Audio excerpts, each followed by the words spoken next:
sebelum bisa menjawab mesti di-unpack dulu nih, maksud dari kreatif apa. Kalau maksud dari kreatif adalah kemampuan untuk mengeluarkan ide, selesai.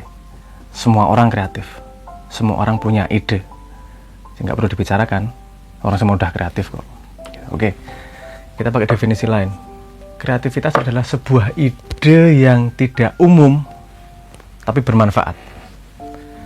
Jadi ide yang dikeluarkan oleh manusia, tapi manusia yang lain nggak memiliki ide seperti itu, dan ide itu bermanfaat untuk orang banyak. Oke, kita definisikan di situ kreativitas. Sesuatu yang baru yang belum dipikirkan oleh orang lain, dan sesuatu itu berguna untuk orang banyak. Kalau kreativitasnya di situ, jadi worth it nih untuk kita bicarakan yang namanya kreatif. Apakah semua manusia harus kreatif? Sepemahaman saya, kreativitas itu bukan hanya komponen kemampuan manusianya, kemauan manusianya saja.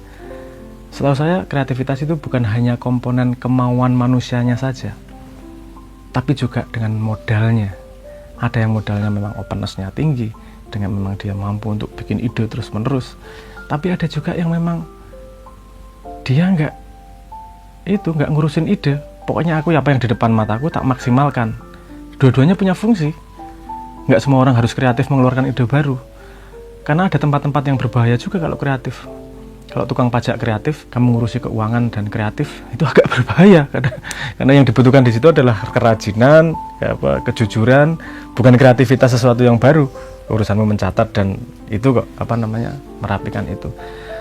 Nah, jadi memang ada fungsinya berbeda-beda. Tidak semua orang harus kreatif pada sense kosakata itu tadi, pada yang kita definisikan itu tadi. Karena kreatif sesuatu yang baru dan orang lain belum pernah memikirkannya, dan itu kemungkinan bermanfaat untuk orang lain. Definisi kreatif itu juga mempunyai bahayanya. Karya output kreatif itu kalau dalam society kita sekarang, saya melihatnya sebagai high risk high return.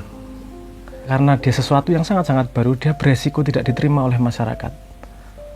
Bukan terus kamu bikin sesuatu yang baru pasti masyarakat menerima, terus kamu oke, belum tentu juga loh. Karena ide yang baru, masyarakat belum tentu siap menerima, konsumen belum tentu siap menerima, dan itu resikonya tinggi juga. Kita bisa melihat misalnya industri kreatif musik, karena dia memproduksi sesuatu yang baru yang belum dibuat oleh yang lain, lagu misalnya.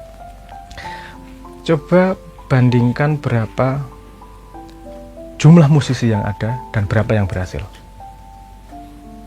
Contoh musik klasik barat yang kita kenal paling 5 dari berapa ribu yang ada nih. Nah, jadi kalau berhasil banget, kalau gagal ya selesai, itu high risk high return. Ada juga yang pilihannya nggak usah kreatif, ngikuti sistem aja. Aku jadi pekerja yang baik, aku jadi manajer yang baik. Dia kalau segagal-gagalnya nggak akan sekere musisi gagal, tapi seberhasil-berhasilnya dia tidak akan sesukses musisi yang sangat sukses juga, tapi safe dia di tengah-tengah. Ini low risk low return. Nah, kita nggak bisa mengeneralisir bahwa semua orang harus kreatif, semua orang harus. Kalau semuanya kreatif tidak ada stabilitas nih, tidak ada stability. Dan kita tahu sendiri bahwa misalnya ya, kalau dalam sudut pandang psikologi, kreativitas secara loose ya bahasa Indonesianya, secara tidak akurat banget ya, kita representasikan sebagai openness, dan yang tidak kreatif tapi rajin, industrious, itu kita sebut sebagai C, conscientiousness. Manajer yang baik itu justru bukan manajer yang kreatif. Manajer yang baik itu nomor 1 adalah memanfaatkan apa yang ada semaksimal mungkin, karena kreatif itu membuat yang tidak ada menjadi ada. Komponennya akan semakin banyak dan semakin ruwet untuk di-manage. Jadi harus dua-duanya pas nih.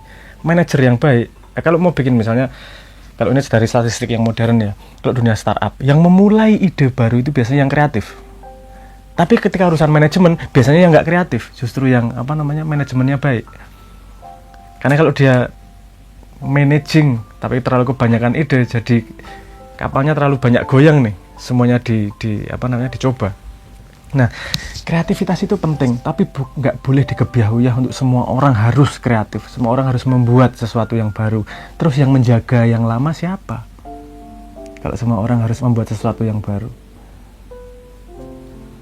Pekerja pemerintah itu nomor 1 bukan kreatif, bahwa penting orang kreatif ya. Tapi nomor satu paling primer itu bukan kreatif, maksimalkan dulu yang ada. Justru yang rajin, yang konsisten, yang istiqomah, ya, itu lebih penting untuk urusan, lebih tepat untuk urusan manajemen. Tapi untuk gagasan baru, ya itu memang butuh kreativitas. Jadi balik ke pertanyaan, apakah semua orang harus kreatif? Orang kreatif, kalau semua manusia kreatif, tidak akan terjadi yang namanya society, karena terlalu banyak ide yang berkembang. Semua harus seimbang. Kalau kamu memang punya modal kreatif semaksimal mungkin. Tapi harus diingat, high risk high return. Kalau kamu berhasil, sangat berhasil. Kalau gagal, gagal. Kalau kamu tidak dimodali sama Tuhan dalam tanda petik kreatif, bukan berarti itu buruk juga. Berarti itu kamu ngurusi hal-hal yang sudah ada, bukan membuat sesuatu yang baru. Jadi ya diurusi beneran, secara maksimal. Karena perusahaan yang baik tidak hanya urusan barang yang baru, tapi juga bagaimana memanage perusahaannya akan berjalan dengan rapi. Jadi kreativitas itu penting. Tapi kalau semua orang dalam society harus kreatif, itu ide yang salah juga. Menurut saya, Tuhan sudah memberikan modal buat semua manusia dengan modal yang berbeda-beda. Kalau kamu memang kreatif modalmu, kamu maksimalkan yang namanya kreativitasmu. Karena orang yang dikasih modal kreatif, nggak kreatif juga mati rasanya mesti.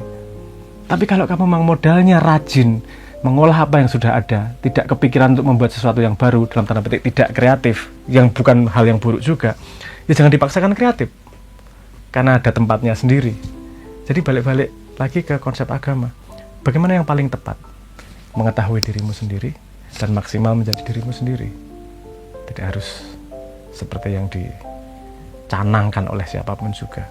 Karena sebelum yang lain mencanangkan, Tuhan sudah mencanangkan dirimu siapa.